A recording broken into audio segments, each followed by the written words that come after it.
ආයිබෝවන් අදත් අපි ඇවිල්ලා ඉන්නේ අපේ ඉතිහාසයේ පන්තියේ 10 වසර අපේ ඉතිහාසයේ පන්තියේ අපි පටන් ගත්ත පාඩමේ ඉතුරු ටික කතා කරනවා. ඉතින් අපි පළවෙනි වීඩියෝ එකේදී අපි කතා කරා සාහිත්‍ය මූලාශ්‍ර ගැන. ඕගොල්ලෝ ඒක බැලුවේ නැත්නම් ඒක ගිහලා බලලා channel එකට subscribe එකක් දෙන්න. අද අපි කතා කරන්න යන්නේ සාහිත්‍ය මූලාශ්‍ර වල ඉතිරි කොටස. හරි. අපි අද යමු පාඩමට.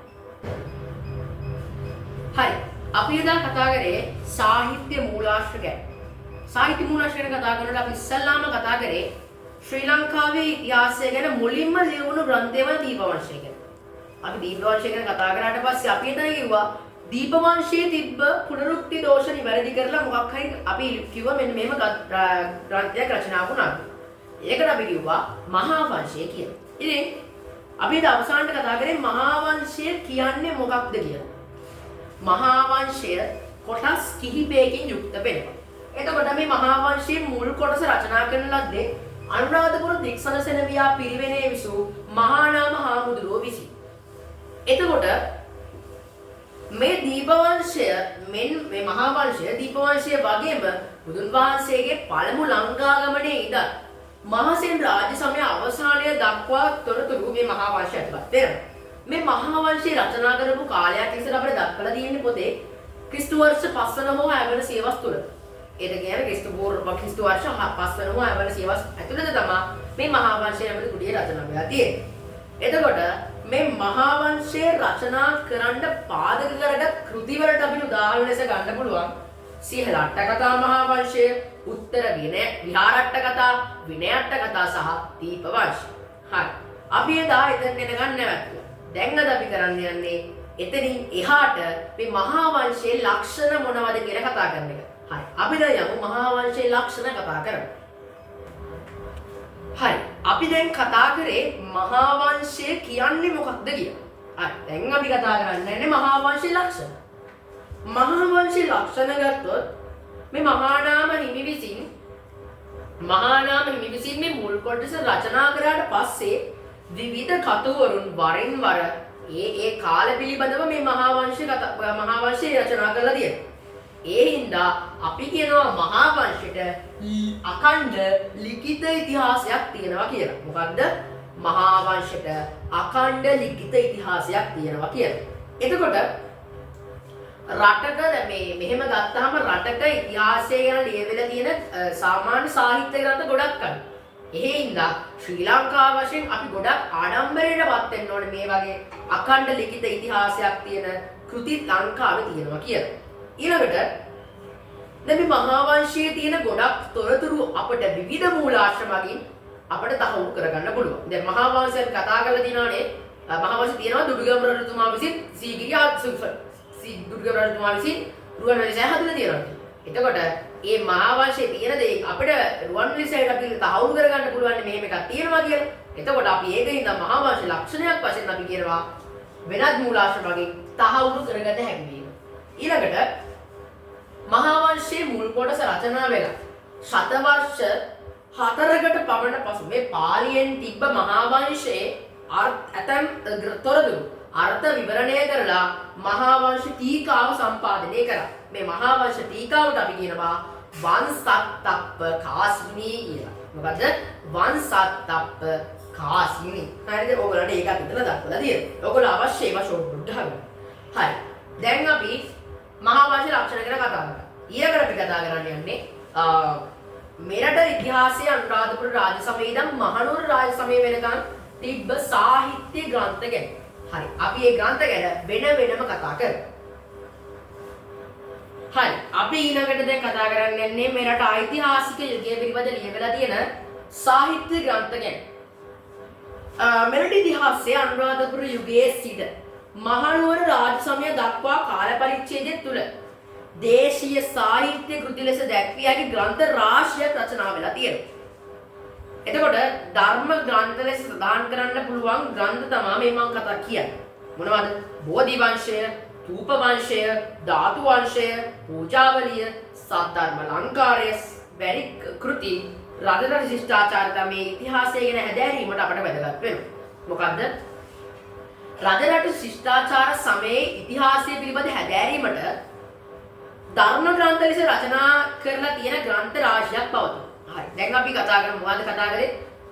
බෝධි වංශය, තූප වංශය, ධාතු වංශය, පූජාවලි සහ සද්ධර්ම ලංකාරය. එතකොට මෙරට ශාසන ඉතිහාසය පිළිබඳ ලියවී ඇති පැරණිතම ග්‍රන්ථයක් ලෙස අපට සලකන්න පුළුවන් නිකාය සංග්‍රහ.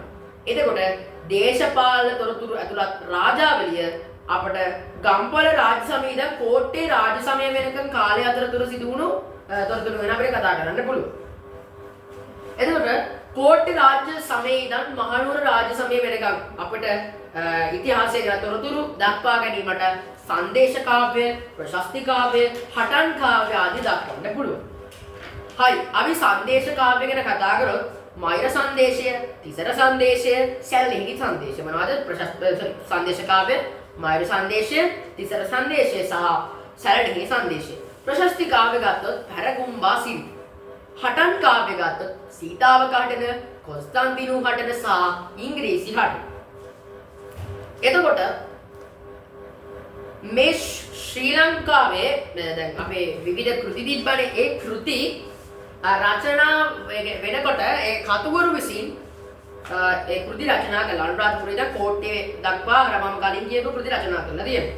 එතකොට අපිට දැන් මේ ලංකාවේ ඉතිහාසය ගැන ගොඩනගා ගන්න මේ අපිට සාහිත්‍ය මූලාශ්‍ර යොදා ගන්නකොට අපිට ඒ පිළිබඳ සැලකිලිමත් වෙන කරුණු තියෙනවා.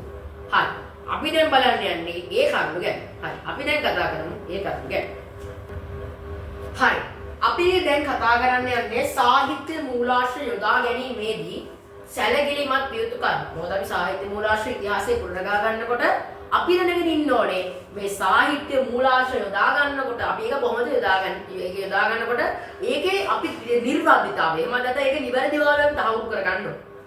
අපි නිවැරදිභාවය තහවුරු කරගන්න අපිට උපකාර කරන මෙන්න මේ වගේ තොරතුරු හරි. මූලාශ්‍ර රචනාව කාලය. අපි දැන් බලන්න ඕනේ මූලාශ්‍ර රචනා වුණේ කොයි කාලෙද කියලා.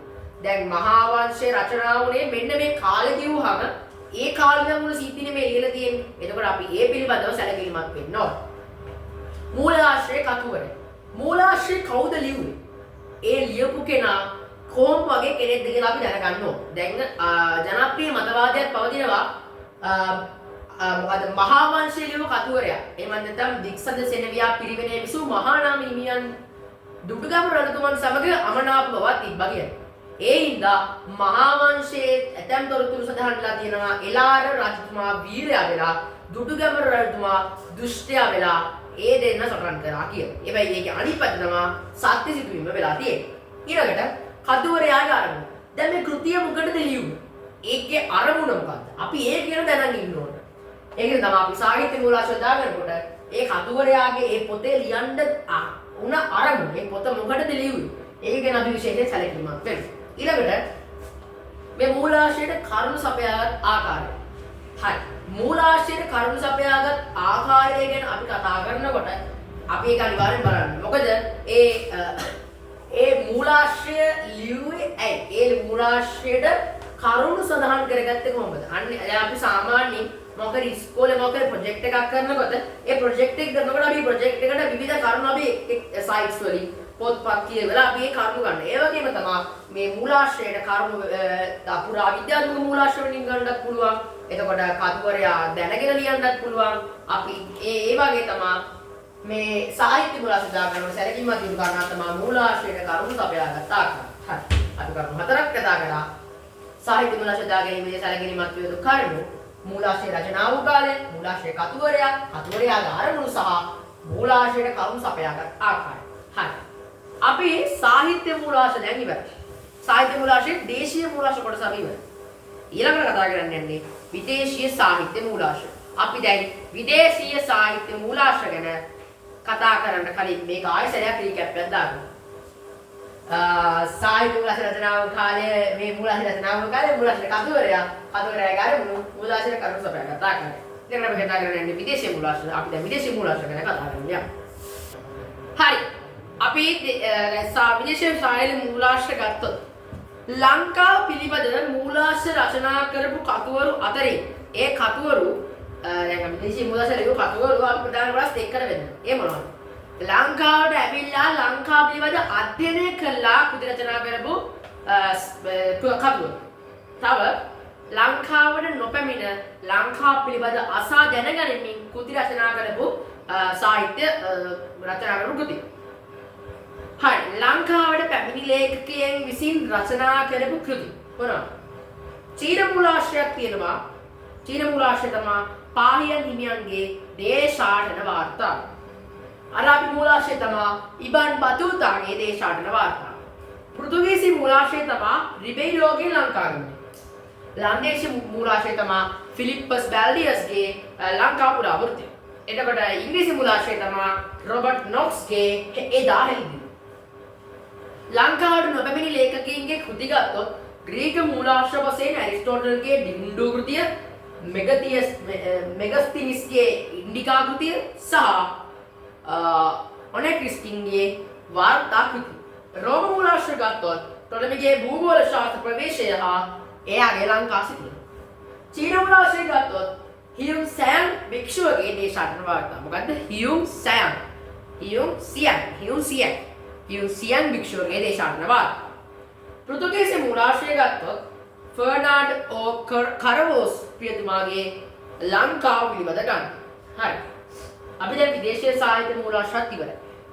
එතකොට අපිට දැන් ඊළඟට කතා කරන්න තියෙන්නේ මේ දීපවංශය සහ මහා වංශයේ ඇතැම් තොරතුරු වල සමානකමක් තියෙනවා. හරි. අපි ඒක මෙතනින් අපි දැන් කතා කරන්න තමයි යන්නේ. හරි. දීපවංශයෙන් මහා වංශයේ ඇතැම් තොරතුරු සමානකම් දක්නට තියෙනවා.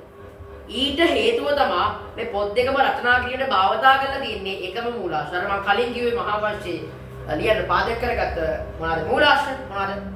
සියල අටකථා මහා වංශය, උත්තර විනය අටකථා සහ විහාර අටකථා. සියල අටකථා මහා වංශය, උත්තර විහාර අටකථා, විනය අටකථා. හරි. එතකොට මේ සාහිත්‍ය මූලාශ්‍ර වශයෙන් ගත්තාම අපට විශ්වාසධාරී වන්නේ මොකද්ද? මහා වංශය.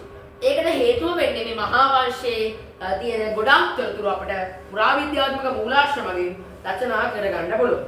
හරි. ඊළඟට අපි කතා කරන්න යන්නේ සාහිත්‍ය මූලාශ්‍ර. සාහිත්‍ය මූලාශ්‍ර වල ප්‍රයෝජන. අපි දැන් ඒක කතා කරන්න යන්නේ මෙතනින් තමයි. හරි. දැන් අපි කතා කරන්න යන්නේ සාහිත්‍ය මූලාශ්‍ර වල ප්‍රයෝජන. හරි. අපි කතා කරන්න තියෙන සාහිත්‍ය මූලාශ්‍ර ප්‍රයෝජන. සාහිත්‍ය මූලාශ්‍ර තියෙන අවසාන මාතෘකාව තමයි ඒ වගේ ප්‍රයෝජන. මොනවද ඒ වගේ ප්‍රයෝජන? අපට ඓතිහාසික කාල අනුපිළිවෙලින් සකස් කරගන්න පුළුවන්. ඔය සාහිත්‍ය මූලාශ්‍ර ගත්තාම අපිට ඓතිහාසික කාල අනුපිළිවෙලින් අපිට දක්ව ගන්න පුළුවන්. එතකොට අපිට තව පුළුවන් එක් අවධිවල මොනවද? දේශපාලන, ආර්ථික, සමාජීය, සංස්කෘතික තොරතුරු අපිට ඒ වගේ තොරතුරු ලබා ගන්න පුළුවන්. එතකොට එක් මූලාශ්‍රයක් වලින් අපිට තවත් මූලාශ්‍රයක් තහවුරු කරගන්න පුළුවන්. එතකොට ඊළඟට රටක විදේශ සම්බන්ධතා පිළිබඳ අපට පුරුදු දැනුමක් මේ සාහිත්‍ය මූලාශ්‍ර වලින් ගන්න පුළුවන්. ඒ විශේෂයෙන් විදේශීය සාහිත්‍ය මූලාශ්‍ර වලින් තමයි ගන්න පුළුවන්. සාහිත්‍ය මූලාශ්‍රයේ ප්‍රයෝජන ඓතිහාසික කාල අනුපිළිවෙලින් දක්වන්න පුළුවන්. එක් අවධිවල රටක සමාජීය ආගමික දේශපාලන සංස්කෘතික තොරතුරු අපිට දැනගන්න පුළුවන්. ඊළඟට එක් මූලාශ්‍රයක් වලින් අපිට තවත් මූලාශ්‍රයක් තහවුරු කරගන්න පුළුවන්. තව රටක විදේශ සම්බන්ධතා පිළිබඳ අපට පුළුල් දැනුමක් මේ සාහිත්‍ය මූලාශ්‍ර වලින් අපිට දැනගන්න පුළුවන්. හරි. අපි අද සාහිත්‍ය මූලාශ්‍ර කියන සම්පූර්ණ කොටසම අපි අද ඉවරලා. ඊළඟට පුරාවිද්‍යාත්මක මූලාශ්‍රම තව වීඩියෝ එකකින් අරන් එනවා. එතකොට ඕගලන්ට මම අද කියපු දේවල් තේරුණා නම් පහතින් කමෙන්ට් එකක් තව channel එක subscribe කරන්න අපිට උදව්වක් කරන්න. හරි. එතකොට අද අපි පාඩම ඉවරයි. සියලු දෙනාටම ආයුබෝවන්. ස්තුතියි.